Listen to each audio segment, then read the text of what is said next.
यहाँ पे चैप्टर जो है वो 3 हम देखने वाले हैं और ये जो है एनसीईआरटी का जो है वो क्लास 7 को हम देखेंगे, ठीक है? तो चलिए स्टार्ट करते हैं।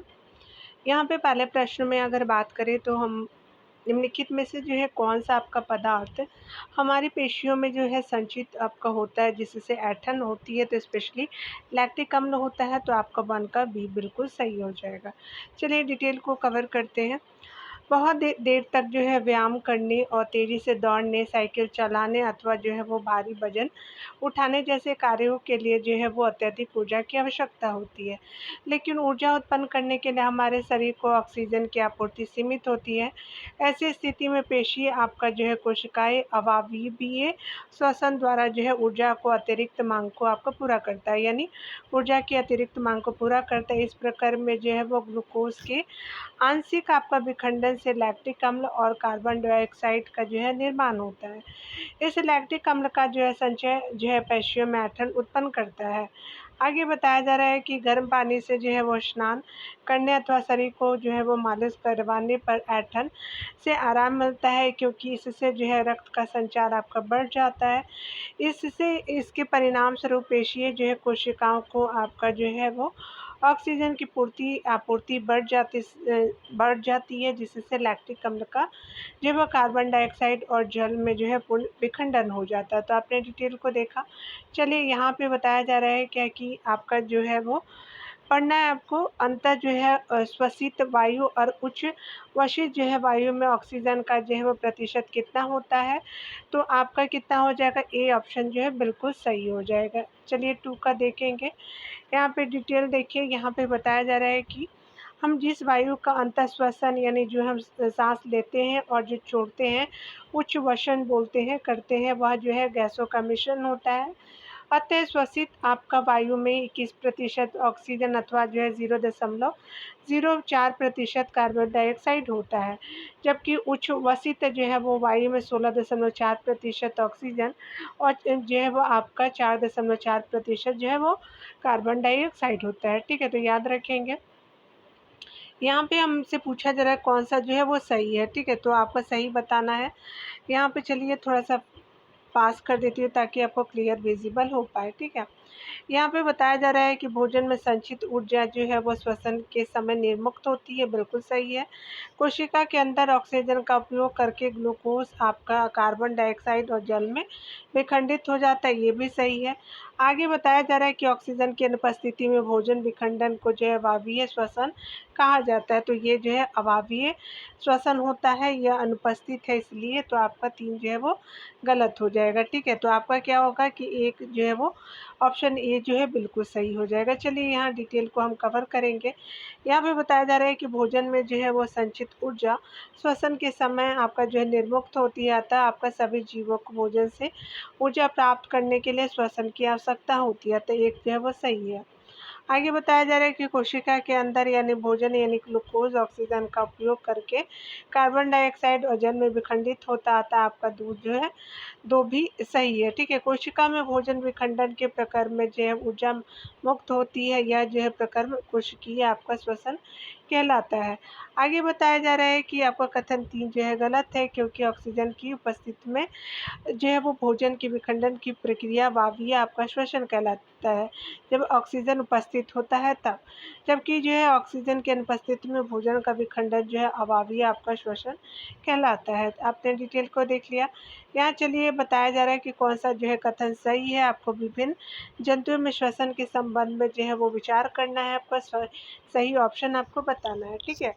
तो यहाँ पे बताया जा रहा है कि केंचुए जो है वो श्वसन कार्य त्वचा से करते हैं, बिल्कुल सही। मेढक में जो है वो मनुष्य की भांति फेफड़ा होते हैं, तथापि वे अपने त्वचा से भी सांस लेते हैं, यानी फेफड़ा और त्वचा से दोनों से सांस लेते हैं, तो 1 और 2 दोनों ही सही हो जाएगा, तो 4 का सी बिल्कुल सही हो जाएगा। चलिए हम लोग डिटेल को देखेंगे।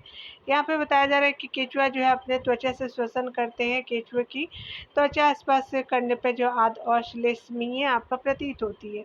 इनमें से गैसों का जो है आवागमन आसानी से हो जाता है। मेढक भी अपनी त्वचा से भी जो है वो श्वसन करते हैं। इनकी भी जो है त्वचा अश्लेषणीय होती है। ठीक है, चलिए आगे 5 नंबर प्रश्नों को देखते हैं। कथन बताया जा रहा है कि श्वसन सभी जो है जीवों के जीवित रहने के लिए आवश्यक है। यह जीव द्वारा जो है लिए गए भोजन से ऊर्जा को निर्मुक्त करता है, कारण है। तो चलिए यहाँ पे क्या हो जाएगा, पहला तो कथन सत्य है। ठीक है, और यहाँ पे क्या है, कारण भी सही व्याख्या कर रहा है। ठीक है, तो यहाँ पे क्या हो जाएगा कि आपका कथन ए सही हो जाएगा। कथन और कारण दोनों सही है तथा कथन कारण जो है कथन की सही व्याख्या करता है। ठीक है, यहाँ पे बताया जा रहा है कि हम जो है वो अंतः श्वसन द्वारा जो वायु शरीर के अंदर लेते हैं उसमें उपस्थित ऑक्सीजन का उपयोग ग्लूकोज को कार्बन डाइऑक्साइड और जल में विखंडन के लिए किया जाता है। इस प्रकार में ऊर्जा आपका निर्मुक्त होता है, ये आपने देख लिया। यहाँ पे बताया जा रहा है कि ईस्ट, उसके अलावा जो है डायफ्राम, मध्यपट, तिलचट्टा, पत्तियाँ और मछलियों के बारे में हम लोग देखेंगे। ठीक है, तो यहाँ पे क्या है, चलिए देख ले। यहाँ पे जो है वो ईस्ट क्या होता है, तो ईस्ट जो है अल्कोहल हो जाएगा, 2 हो जाएगा। डायफ्राम यानी मध्यपेट के मध्यपट क्या हो जाएगा, तो वृक्ष गुहा हो जाएगा, 3 हो जाएगा। तिलचट्टा जो है वो श्वास रंध्र द्वारा लेता है, तो आपका 5 हो जाएगा। पत्तियाँ जो है वो क्या होता है, तो पत्तियाँ जो है वो आपका रंध्र के माध्यम से सांस लेती है। मछलियाँ जो है क्लूम के माध्यम से आपका सांस लेती है, तो 1 हो जाएगा। तो 2 3 5 4 1, 2 3 5 4 1 जो है वो बी ऑप्शन में है, 2 3 5 4 1। चलिए डिटेल को देखते हैं। यहाँ पे बताया जा रहा है कि अगर बात करें हम लोग, ईस्ट एक जो है कोशिकीय आपका जीव है। ये जो है अवावीय आपका रूप से श्वसन करते हैं और इस जो प्रक्रिया के समय अल्कोहल निर्मुक्त करते आता है। इनका जो है वो आपका प्रयोग शराब, वाइन और बियर बनाने के लिए किया जाता है। आगे बताया जा रहा है कि श्वसन के समय वायु जो है नासा गुहा श्वास नली से होकर के हमारे फेफड़ों यानी फुसफुस में जाती है। फेफड़े आपका जो है वृक्ष गुहा में उपस्थित होते हैं। वक्ष गुहा पार्श्व में पसलियों से जो है पसलियों से घिरी होती है। एक बड़ी जो है वह पेशी परत जो आपका डायफ्राम कहलाती है, यह वक्ष गुहा को आधार प्रदान करती है। श्वसन में जो है डायफ्राम और पसलियों से बने पिंजर की गति आपस सम्मिलित होती है। ठीक है, आगे देखिए यहाँ पे बताया जा रहा है, तिलचट्टा के जो है वो शरीर के जो है वो पार्श्व भाग में छोटे छोटे छिद्र होते हैं। ये छिद्र आपका श्वास रंध्र कहलाते हैं। तिलचट्टे तथा अन्य जो है कीटों में जो है गैस के विनिमय के लिए जो है वो वायु नली जो का जो है जाल बिछा होता है, जो श्वासनाली या जो है वातक कहलाते हैं। पादपों की सतह पे उपस्थित आपका सूक्ष्म छिद्र होते हैं, जो आपका रंध्र की पत्तियां कहलाते हैं। इन्हीं के माध्यम से जो पौधे में ऑक्सीजन और कार्बन डाइऑक्साइड का विनिमय होता है। ठीक है, तो आपने देख लिया। यहाँ पे बताया जा रहा है क्या कि जो है वो बताना है कि किसी सामान्य वयस्क जो है वो व्यक्ति की विश्राम अवस्था में औसत श्वसन दर कितनी होती है, तो ये स्पेशली कितनी होती है, तो आपका जो है वो बी हो जाएगा। देखिए 15 से जो है वो 18 जो है वो प्रति मिनट आप सांस श्वसन दर होती है, तो आपका 7 का बी हो जाएगा।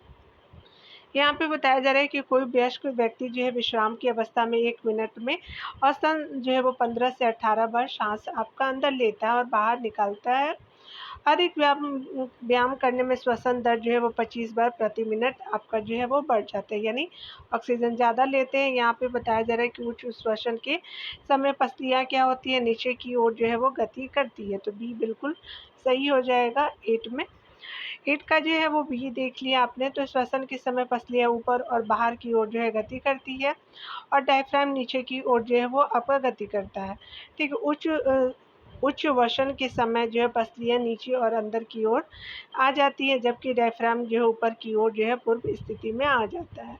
ठीक है, यहाँ पे बताया जा रहा है क्या कि अगर बात करें हम लोग जंतु और जो है पादप परिवहन को, तो यहाँ पे क्या होगा कि जंतु और पादप में परिवहन को जो है देखेंगे, तो इनका जो है परिसंचरण होता है। तो जंतु और पादप में परिवहन को देखेंगे। पचा भोजन, ऑक्सीजन, अपशिष्ट जो है पदार्थ आपका तीनों जो है वो परिसंचरण कहलाता है। यहाँ पे क्या हो जाएगा, डी बिल्कुल सही हो जाएगा।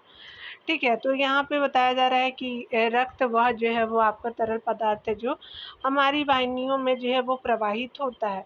ये पचे हुए भोजन को जो है क्षुद्रांश यानी छोटी आंत से शरीर के अन्य भागों तक ले जाता है। फेफड़े से ऑक्सीजन को भी जो है रक्त ही शरीर की कोशिकाओं तक ले जाता है और शरीर की कोशिकाएं भी जो है अपशिष्ट का उत्सर्जन करती है। रक्त शरीर में से जो है आपका ऐसे कई अपशिष्ट पदार्थों को बाहर निकालने के लिए आपका उनका परिवहन करता है, यानी कई अपशिष्ट पदार्थों को बाहर निकालने के लिए उनका परिवहन भी करता है। ठीक है, यहाँ देखिए 2 नंबर प्रश्न में बताया जा रहा है क्या कि सही बताना है आपको।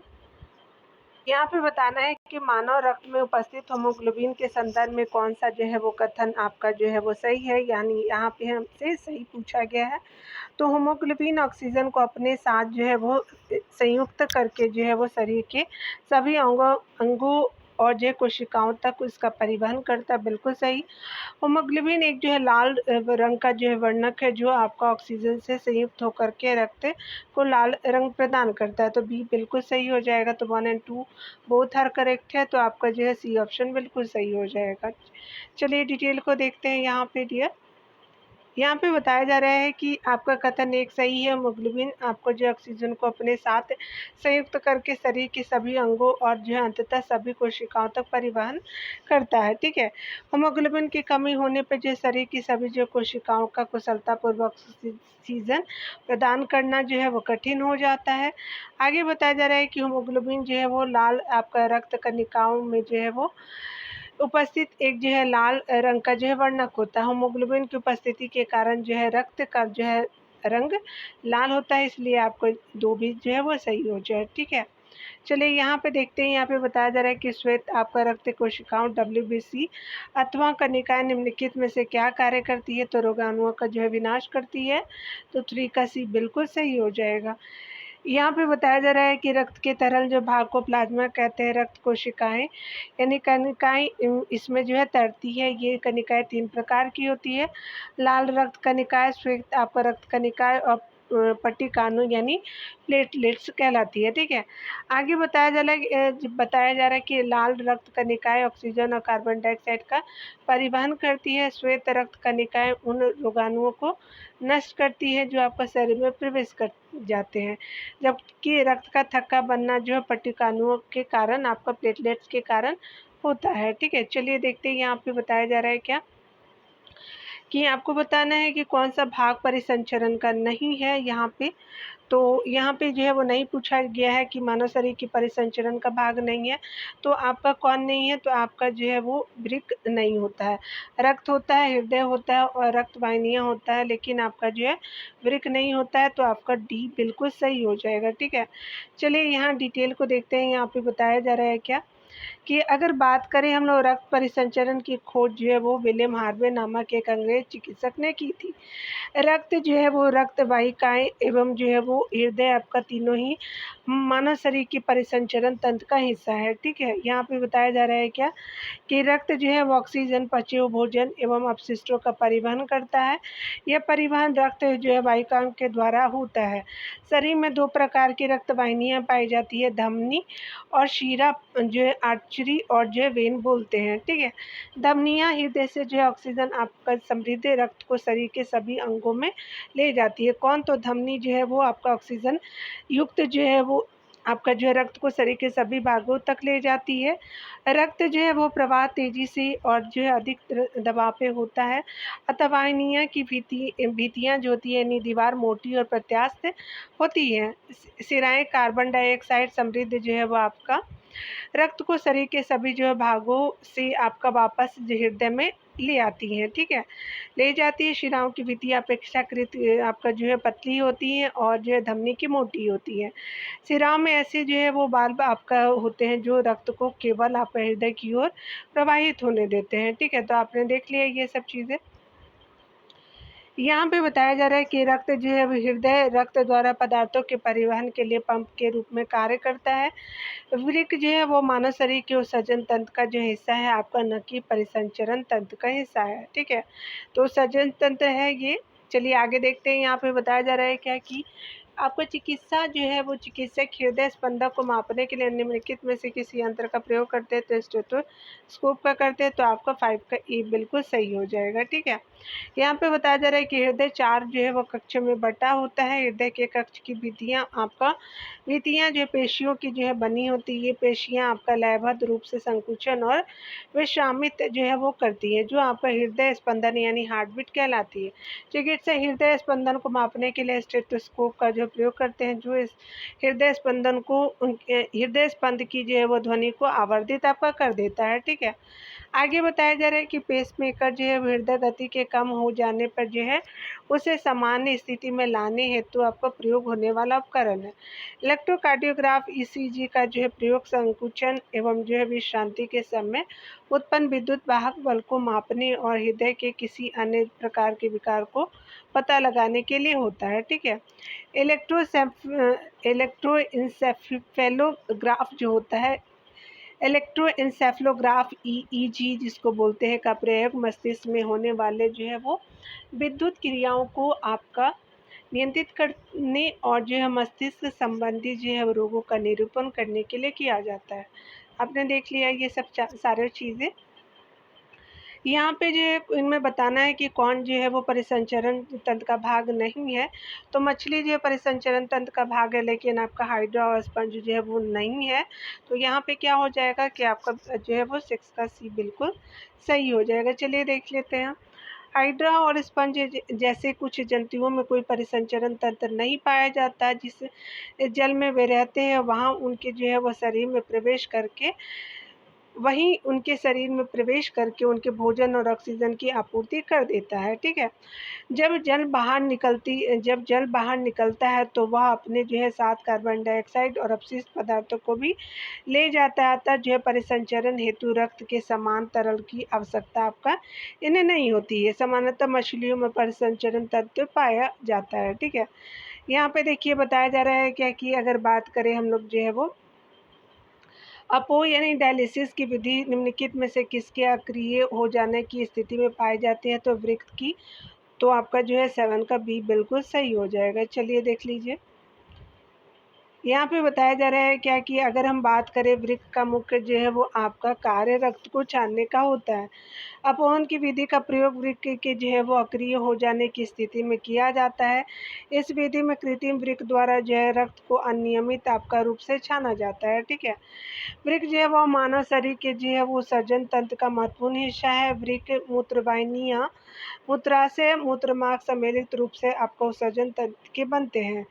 ठीक है। मानव उत्सर्जन तंत्र द्वारा लवण और यूरिया आपका जल के साथ पसीने तथा मूत्र के रूप में जो है शरीर से बाहर आपका निकाले जाते हैं। शरीर से निकलने वाला जो है पसीना आपका शरीर से हानिकारक तत्वों को बाहर निकालने के साथ साथ जो है वो शरीर को ठंडा बनाए रखने में भी सहायता करता है। ठीक है। यहाँ पे देखिए, यहाँ पे क्या बोला जा रहा है कि कौन सा सही है। तो यहाँ पे आपका सही पूछा गया है। कुछ जंतुओं के जो शरीर में अपशिष्ट रसायनों के निष्कासन के संदर्भ में आपका विचार करना है। मछली जो है वो कोशिकाओं के अपशिष्ट उत्पादों को अमोनिया के रूप में उत्सर्जित करता है, बिल्कुल सही है।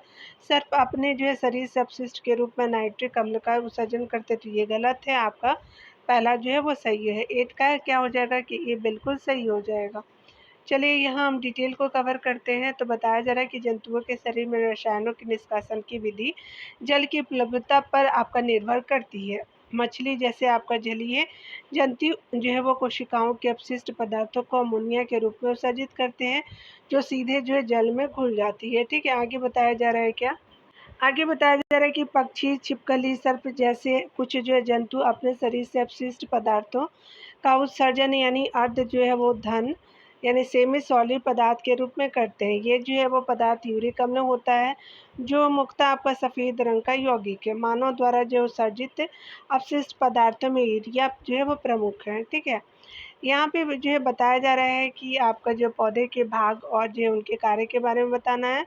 तो जाइलम जो है वो जल का परिवहन करता है। ठीक है। तो ये आप देख सकते हैं। फ्लोएम जो है वो आपका जो है क्या हो जाएगा कि फलों का। ठीक है। तो 1 2 हो जाएगा, जाइलम का जल का हो जाएगा। आपका जो है बताया जा रहा है क्या कि रंध्र जो है वाष्पोत्सर्जन करता है और जो है वो मूल रोम जो है वो आपका जल का अवशोषण करता है। ठीक है। तो आपका क्या हो जाएगा कि 3214 हो जाएगा। ठीक है। चलिए देख लीजिए 3214 किस में है डियर? तो यहाँ पे जो है वो सी बिल्कुल सही हो जाएगा। ठीक है। चलिए यहाँ देख लीजिए आप लोग डिटेल से। यहाँ पे बताया जा रहा है कि जाइलम जिसको दारू बोलते हैं, जल और पोषक जो है तत्वों के परिवहन के लिए जो है पादपों में संवहन ऊतक यानी ऊतक कोशिकाओं का वह जो है समूह होता है, जो किसी जीव में किसी आपका जो है कार्य विशेष को संपादित करता है। या होता है उसे जो है जाइलम कहते हैं। जाइलम कहते हैं। फ्लोएम क्या होता है? पोषवाह होता है।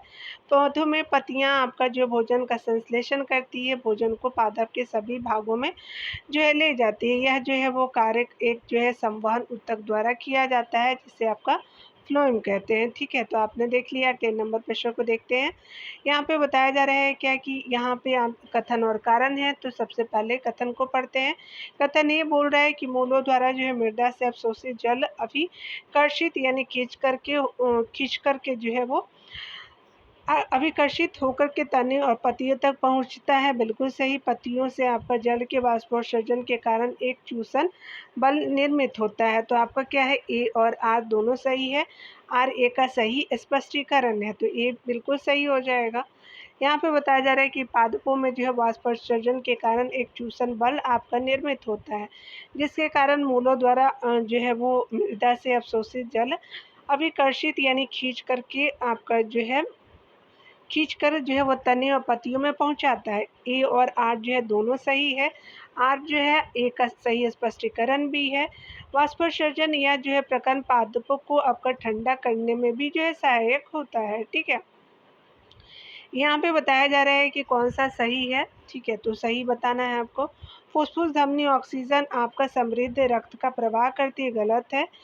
फॉस्फोरस सीरा जो है कार्बन डाइऑक्साइड जो है वो समृद्ध रक्त का प्रवाह करती है, तो ये आपका जो है वो गलत है। तो दोनों जो है वो आपका क्या है? गलत है। चलिए देख लेते हैं। डी ऑप्शन सही है। दोनों जो है वो आपका कथन गलत है। फुफ्फुस धमनी जो है कार्बन डाइऑक्साइड आपका समृद्ध रक्त को हृदय से जो ये फेफड़े में ले जाती है। ठीक है, फुफ्फुस आपका सीरा ऑक्सीजन आपका समृद्ध फेफड़ों आपका जो है वो फुफ्फुस सीरा क्या करती है कि ऑक्सीजन समृद्ध आपका रक्त को फेफड़ों से जो है वो हृदय में ले जाती है। ठीक है, तो आपने देख लिया। यहाँ पे बताया जा रहा है क्या? किसी वयस्क व्यक्ति का जो हृदय 1 मिनट में कितनी बार धड़कता है? तो 70 से 80 बार धड़कता है, बी हो जाएगा। आगे बताया जा रहा है कि परिसंचरण तंत्र में हृदय और रक्त वाहिनियाँ होती है। किसी वयस्क व्यक्ति का हृदय 1 मिनट में जो है लगभग 70 से 80 बार धड़कता है। इसे जो है वो हृदय स्पंदन दर कहते हैं। ठीक है, तो ये आपने देख लिया। चलिए यहाँ पे जो है बताया जा रहा है क्या कि पादप में जनन को देखेंगे हम। यहाँ पे बोला जा रहा है कि पादप में जनन में सही बताना है आपको, तो कायिक प्रबंधन के संदर्भ में विचार करना है। कायिक प्रबंधन द्वारा पादप कम आपका अवधि में उगाए जा सकते हैं, बिल्कुल सही है। बीजों द्वारा उगाए जाने वाले पादपों की अपेक्षा कायिक प्रवर्धन द्वारा जो है उत्पन्न पादपों में जो है पुष्प और फल आपका आने से अधिक समय लगता है, तो ये गलत है। 1 जो है वो सही हो जाएगा। आपका जो है ए ऑप्शन सही है। चलिए देख लीजिए। यहाँ पे बताया जा रहा है कि एक जो है वो सही है, परंतु 2 गलत है। पादपों में जनन आपका 2 प्रकार से होता है, अलैंगिक और लैंगिक। ठीक है, अलैंगिक जनन की कुछ जो विधियाँ आपका खंडन यानी फ्रेगमेंटेशन जिसको बोलते हैं, मुकुलन यानी बर्डिंग, और बीजाणु निर्माण यानी स्पोर फॉर्मेशन जो होता है, और कायिक प्रवर्धन है। ठीक है, ये क्या है? लैंगिक आपका जनन के एग्जाम्पल है। तो आपका क्या है कि मुकुलन हो गया, बीजाणु आपका निर्माण हो गया, कायिक प्रवर्धन हो गया। इससे जो है वो आपका इसमें से कायिक प्रवर्धन की विधियों में आपका पत्तियाँ, तना और मूल जैसे जो है कायिक भागों से नए जो है पादप उगाए जाते हैं। कायिक प्रवर्धन द्वारा जो है वो पादप कम अवधि में उगाए जा सकते हैं। साथ ही जो है बीजों द्वारा उगाए जाने वाले पादपों की अपेक्षा कायिक प्रवर्धन द्वारा जो उत्पन्न पादपों में पुष्प और फल जो है कम अवधि में आ जाते हैं। ठीक है, तो यहाँ पे आपने देख लिया। 2 नंबर प्रश्न में देखिए क्या बोला जा रहा है क्या कि कथन ए जो है वो कायिक प्रबंधन में नए पादप जनक जो है वो पादप की प्रतिलिपि होते हैं। ठीक है, बिल्कुल सही। कायिक प्रबंधन में जो है वो नए पादप एक ही जो है जनक द्वारा आपका उत्पन्न होते हैं। तो कथन भी सही है, कारण भी सही है। ठीक है, तो आपका दोनों व्याख्या भी कर रहा है। तो आपका ए और आर दोनों सही है, और आर जो है ए का जो है सही स्पष्टीकरण है। 2 का क्या हो जाए? ए बिल्कुल सही हो जाएगा। यहाँ पे बताया जा रहा है कि कायिक प्रबंधन में नए पादप जो है वो जनक पदार्थ की यथार्थ प्रतिलिपि होते हैं, क्योंकि वे एक ही जो है वो जनक द्वारा उत्पन्न होते हैं। इसके विपरीत लैंगिक जनन द्वारा उत्पन्न होने वाले पादप में माता पिता यानी जनक दोनों के गुण होते हैं। लैंगिक जनन के परिणाम स्वरूप जो पादप बीज उत्पन्न होते हैं, जबकि कायिक प्रबंधन में कायिक भागों से सीधे नए पादप उगाए जाते हैं। ठीक है, तो आपने देख लिया। यहाँ पे विचार करना है आपको। यहाँ पे बताया जा रहा है कि विभिन्न सजीवों में जो है वो जनन के संदर्भ में विचार करना है। इष्ट में जनन मुकुलन के माध्यम से होता है, बिल्कुल सही है। शैवाल में जनन जो है खंडन के माध्यम से होता है, बिल्कुल सही। ईस्ट में मुकुलन से, मौश और फंड में जनन बीजाणुओं द्वारा होता है, तो ये भी सही है, टू भी सही है, ठीक है। तो तीनों कथन सही है। चलिए, सही पूछा था तो तीनों आपका सही हो जाएगा। डी जो है वो सही हो जाएगा, 1 2 3। यहाँ पे बताया जा रहा है कि उपयुक्त तीनों जो है कथन सही है। ईस्ट एक जो है वो एकल कोशिका यानी एक कोशीय जीव है, जिसमें आपका जनन मुकुलन की प्रक्रिया द्वारा होता है। मुकुलन में ईस्ट जो है कोशिका से आपका छोटा यानी मुकुल या कली बाहर निकलती है और अपनी जनक कोशिका से जो है विलग होकर के आपका जो नई आपका ईस्ट कोशिका बनता है। शैवाल में जनन प्रक्रिया यानी खंडन के माध्यम से संपन्न होती है। इस प्रक्रिया में शैवाल जैसे आपका स्पैरोगैरा दो या अधिक जो है खंडों में आपका विखंडित हो जाते हैं। ये खंड अथवा जो है टुकड़े नए जीवों के रूप में वृद्धि करते हैं। मॉश और फंड जैसे पादपों में जनन बीजाणुओं द्वारा होता है। मॉश और फंड जो है वो पादपों में जनन बीजाणुओं द्वारा होता है। बीजाणु अलैंगिक जनन ही आपका करते हैं। ये वायु द्वारा जो है एक स्थान से दूसरे स्थान पर ले जाते हैं, ठीक है। तो आपने देख लिया। यहाँ पे बताया जा रहा है कि एकलिंगी पुष्प के संदर्भ में विचार करना है। तो एकलिंगी पुष्पों में या तो केवल पुंकेसर केवल या अथवा स्त्री केसर होता है। एकलिंगी पुष्पों में बिल्कुल सही है। सरसों, गुलाब, पिटूनिया के पौधे में उगने वाले पुष्प एकलिंगी जो है पुष्प के एग्जाम्पल है, तो ये गलत है। आपका जो है वो ए बिल्कुल सही हो जाएगा, ठीक है। चलिए देख लीजिए। यहाँ पे बताया जा रहा है कि कथन एक सही है। ऐसे पुष्प जिनमें या तो केवल पुंकेसर अथवा कोई केवल स्त्री केसर उपस्थित होते एक लिंगी आपका पुष्प कहलाते हैं। जबकि जिन पुष्पों में पुंकेसर स्त्री केसर दोनों होते हैं वे द्विलिंगी पुष्प कहलाते हैं। मक्का हो गया, पपीता, ककड़ी और या फिर खीरे के पौधे एक लिंगी जो है पुष्प होते हैं। जबकि सरसों, गुलाब, पिटूनिया के पौधे में उगने वाले पुष्प द्विलिंगी पुष्प का उदाहरण है अथवा दो जो है वो गलत है, ठीक है। यहाँ पे देखिए, यहाँ पे सही पूछा जा रहा है, कौन सा सही है, चलिए देखते हैं। यहाँ पे बताया जा रहा है कि पादपों में परागन के संदर्भ में विचार कीजिए। तो सही कौन सा है? परागन के संदर्भ में जो है वो अंतर्गत परागकणों का स्थानांतर परागकोश से आपका पुष्प के वर्तिकाक पे होता है, बिल्कुल सही है।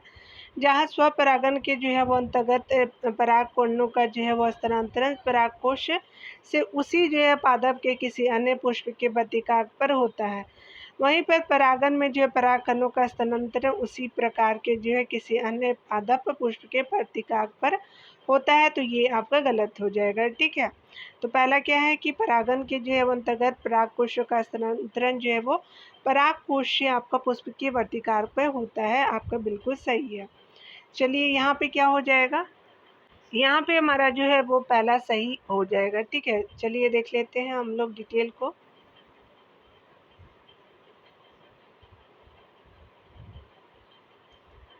यहाँ पे बताया जा रहा है कि कथन एक सही है। पुष्पों में उपस्थित परागकण हल्के होते हैं जो वायु, जल और कीटों द्वारा एक स्थान से दूसरे स्थान तथा एक पुष्प से दूसरे पुष्प पर ले जाए जाते हैं। इन परागकणों का जो है वो आपका परागकोश से पुष्प के वर्तिकाग्र पर जो है वो स्थानांतरण परागकण कहलाते हैं, ठीक है। इन परागकणों का परागकोश से जो है पुष्प के वर्तिकाग्र पर जो है स्थानांतरण परागकोश कहलाते हैं।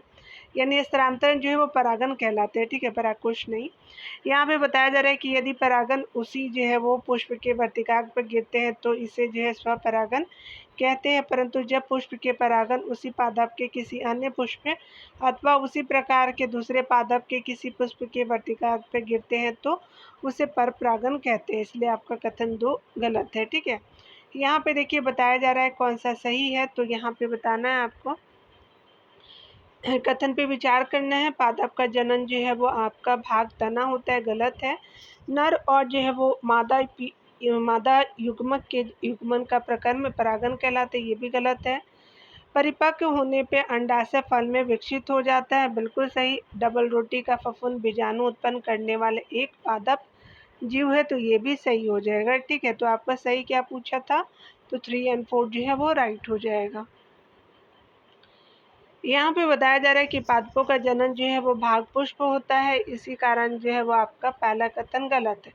नर और मादा युग्मक के युग्मन का प्रकर्म निषेचन कहलाता है। इसका दूसरा कथन भी गलत है। कथन 3 और 4 जो है वो सही है। ठीक है, चलिए आगे गति और समय को देखते हैं। यहाँ पे बताया जा रहा है कि गति और समय में निम्नलिखित में से कौन सा एक उपकरण वाहन द्वारा आपका तय की गई दूरी मापता है, तो ओडोमीटर मापता है। तो 1 का ये बिल्कुल सही हो जाएगा। ठीक है, जो उपकरण वाहन द्वारा आपका तय की गई दूरी मापता है उसे क्या कहते हैं, तो ओडोमीटर यानी पथमापी आपका कहते हैं। ठीक है, यहाँ पे बताया जा रहा है कि स्पीडोमीटर का जो है प्रयोग वाहनों की जो है वो चाल मापने के लिए होता है। एक्सीलरोमीटर जो है वो आपका वाहन की चाल की वृद्धि दर को मापने का यंत्र है। अल्टीमीटर से जो है वो विमानों की ऊंचाई जो है वो मेजर करते हैं। ठीक है, चलिए यहाँ पे जो है वो चाल का जो है वो मूल मात्रक को देखेंगे, तो चाल का मूल मात्रक क्या है, तो मीटर प्रति सेकंड हो जाएगा।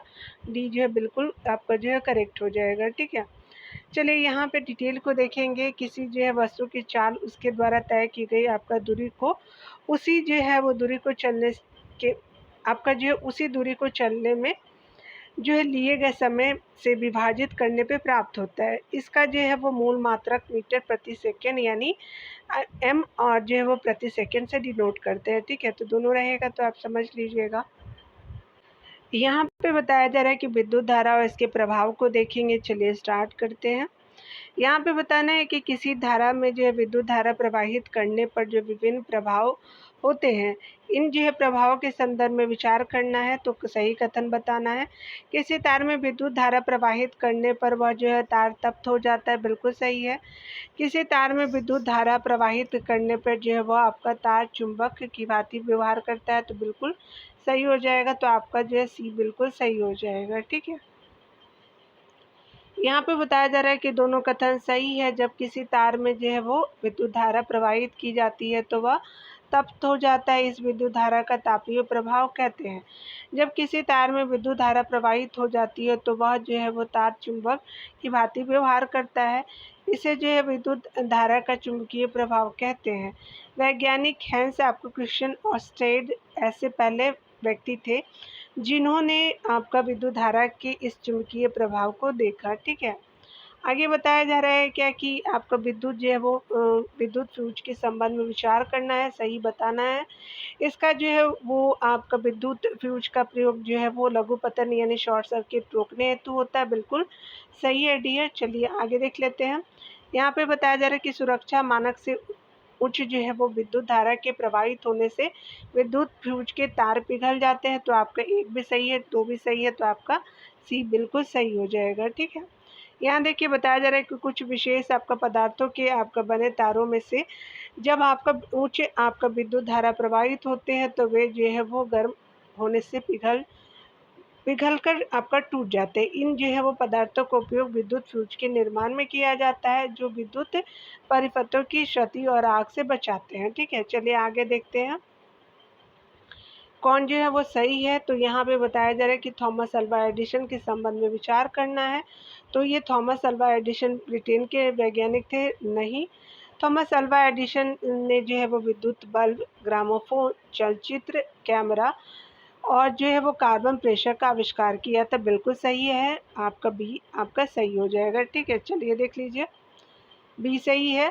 थॉमस अल्वा एडिसन जिनका टाइम पीरियड 1847 से 1931 रहा है, संयुक्त अरब अमीरात के वैज्ञानिक थे। ठीक है, अमेरिका के, अमीरात के नहीं, संयुक्त अरब अमेरिका के वैज्ञानिक थे। इस कारण जो एक गलत है। ठीक है, इन्होंने विद्युत बल्ब, ग्रामोफोन, चलचित्र कैमरा और कार्बन प्रेशर जो है वह सहित लगभग 1300 आविष्कार किए हैं। ठीक है, तो आपने देख लिया। यहाँ जो हम देखने वाले हैं प्रकाश लाइट को देखेंगे। आपसे सही कथन पूछा गया है, चलिए देखते हैं। समतल दर्पण के जो है वो संदर्भ में कथनों पर विचार कीजिए। समतल दर्पण द्वारा बना प्रतिबिंब सीधा आभासी अथवा बिंब के आकार समान आकार का होता है, बिल्कुल सही है। समतल दर्पण द्वारा बने प्रतिबिंब में बिंब का वाम भाग जो है प्रतिबिंब के दक्षिण भाग की भांति दिखाई देता है तथा आपका जो है बिंब का दक्षिण भाग प्रतिबिंब के वाम भाग की जो है वो आपका भांति दिखाई देता है। ठीक है, तो आपका जो है वो वाम भाग जो है दक्षिण भाग की भांति दिखाई देता है और दक्षिण भाग जो है वो वाम भाग की भांति दिखाई देता है। तो दोनों कथन सही हो जाएगा तो चलिए यहाँ पे जो है वो सही आपका जो है सी बिल्कुल सही हो जाएगा। दोनों जो है वो कथन सही है और जो प्रतिबिंब किसी पर्दे पे प्राप्त नहीं किया जा सकता उसे आभासी प्रतिबिंब कहते हैं। समतल दर्पण द्वारा जो है बना प्रतिबिंब सीधा होता है, आभासी होता है, बिंब के समान आकार का होता है। तो सीधा और बिंब के समान आकार का और आभासी होता है, ठीक है। प्रतिबिंब दर्पण के पीछे उतनी ही दूरी पे बनता है जितनी जो है वो जितने की दर्पण से आपका बिंब की दूरी होती है। समतल दर्पण में जो है वो बने प्रतिबिंब में दक्षिण वाम आपका दिखाई पड़ता है तथा आपका वाम दक्षिण दिखाई पड़ता है, दोनों अपोजिट दिखता है। चलिए यहाँ पे देख लीजिए कौन सा सही हो जाएगा। तो यहाँ पे जो है वो अवतल दर्पण की आपका विभिन्न उपयोगों के बारे में कथ्य पे विचार करना, सही बताना है। चिकित्सकों द्वारा जो है आँख, कान, नाक और गले का निरीक्षण करने के लिए इसका प्रयोग किया जाता है, बिल्कुल सही है। वाहन आपका चालकों के पीछे देखने के लिए जो है वो वाहनों के पार्श्व दर्पणों यानी साइड मिरर में इसका प्रयोग करते हैं, तो नहीं उत्तल दर्पण का करते हैं, ये बिल्कुल सही हो जाएगा, ठीक है। यहाँ पे बताया जा रहा है कि कथन एक जो है वो सही है। चिकित्सकों द्वारा आँख, कान, नाक तथा गले का निरीक्षण करने के लिए अवतल दर्पण का प्रयोग होता है। अवतल दर्पण वास्तविक तथा आपका उल्टा प्रतिबिंब बना सकता है। आपका जब जो है वो बिंब वस्तु को जो है वो दर्पण कहते हैं निकट रखते हैं तो आपका प्रतिबिंब आभासी, सीधा अथवा आवर्धित आपका होता है, ठीक है। उसके अलावा जो है वो दंत विशेषज्ञों द्वारा अवतल दर्पण का प्रयोग जो है वो उपयोग दांतों का बड़ा प्रतिबिंब देखने के लिए किया जाता है। कथन 2 जो है वो गलत है क्योंकि वाहनों के जो है पार्श्व दर्पण में उत्तल जो है वो दर्पण का उपयोग करते हैं। उत्तल दर्पण अधिक जो है वो क्षेत्र के दृश्य का प्रतिबिंब बना सकते हैं। उत्तल दर्पण द्वारा बना प्रतिबिंब सीधा होता आभासी आकार में जो बिंब से छोटा होता है, ठीक है। तो आप देख सकते हैं यहाँ पे बताया जा रहा है कि लेंसों के संदर्भ में जो है वो आपको बताना है, विचार करना है। हमसे क्या पूछा है, सही या गलत देख लेते हैं। तो यहाँ से सही पूछा गया है, ठीक है। तो यहाँ पे बताया जा रहा है कि लेंसों के संदर्भ में उत्तल लेंस सदैव वास्तविक, उल्टा और आकार में जो है वो बिंब से तो आपका जो है वो बड़े होते हैं। तो अभी आपने पढ़ा तो ये आपका क्या होता है कि आभासी होते हैं, ठीक है। सीधा होता है, उल्टा नहीं होता है और आकार में छोटा होता है और ये आभासी होता है, वास्तविक नहीं। तो ये आपका गलत हो जाएगा। अवतल दर्पण सदैव जो है आभासी, सीधा और आकार में बिंब से छोटा होता है। तो बी बिल्कुल जो है वो सही हो जाएगा। चलिए देख लीजिए यहाँ जो है वो कौन सा सही है। तो आपका 2 ऑप्शन सही है, ठीक है। चलिए यहाँ पे बताया जा रहा है क्या कि कथन आपका एक जो है वो गलत है क्योंकि उत्तल लेंस वास्तविक तथा उल्टा प्रतिबिंब बनाता है, ठीक है। परंतु जब बिंब लेंस के अत्यंत आपका निकट रखा जाता है तो बनने वाला प्रतिबिंब जो है आभासी, सीधा और आवर्धित होता है। उत्तल लेंस का आवर्धक आपका लेंस की तरह भी जो उपयोग आप में लाया जाता है, ठीक है। आगे बताया जा रहा है कि सामान्यतः आपका उत्तल लेंस उस पर पड़ने वाला यानी आपतित जो है वो प्रकाश को अभिसारित यानी अंदर की ओर मोड़ना जो है यानी अभिसारित कर देता है, ठीक है। अभिसारित क्या होता है, अंदर की ओर मोड़ना आपका होता है, ठीक है। तो उत्तल लेंस जो है उस पर पड़ने वाले प्रकाश को जो है वो अंदर की तरफ मोड़ देता है, इसलिए इसे अभिसारी लेंस भी कहते हैं उत्तल लेंस को, ठीक है। कथन 2 सही है क्योंकि अवतल लेंस सदैव जो है आभासी, सीधा आकार में जो है वो बिंब से छोटा प्रतिबिंब बनाता है। अवतल लेंस जो है उस पर आवर्धित प्रकाश को अपसारित और बाहर की ओर आपका जो है मोड़ना करता है, यानी अपसारित क्या होता है, बाहर की तरफ मोड़ने का काम करता है। अतः इसे जो है अपसारी आपका जो है लेंस कहते हैं, ठीक है। चलिए यहाँ पे जो है वो देख लेते हैं कौन सा सही है। तो यहाँ पे बताया जा रहा है कि श्वेत प्रकाश जो है 7 वर्णों का मिश्रण है, बिल्कुल सही है। इंद्रधनुष भी 7 वर्णों से मिलकर के बना है, तो बिल्कुल ये भी सही हो जाएगा। तो 4 का क्या हो जाएगा, किसी बिल्कुल सही हो जाएगा, दोनों कथन सही है। यहाँ पे बताया जा रहा है दोनों ही कथन सही है। लाल, नारंगी, पीला, हरा, नीला, जामुनी तथा बैंगनी मोटे तौर पे इन्हीं वर्णों का आपका मिश्रित श्वेत आपका प्रकाश होता है, जो आपका हमें सूर्य के प्रकाश से बने जो है वो इंद्रधनुष या प्रिज्म के माध्यम से नजर आते हैं। तो आपने देख लिया इन सब चीज़ों को। तो 16 चैप्टर को अगले वीडियो में कवर करेंगे डियर। खुद का ख्याल रखिए, पढ़ते रहिए डियर। Take care dear.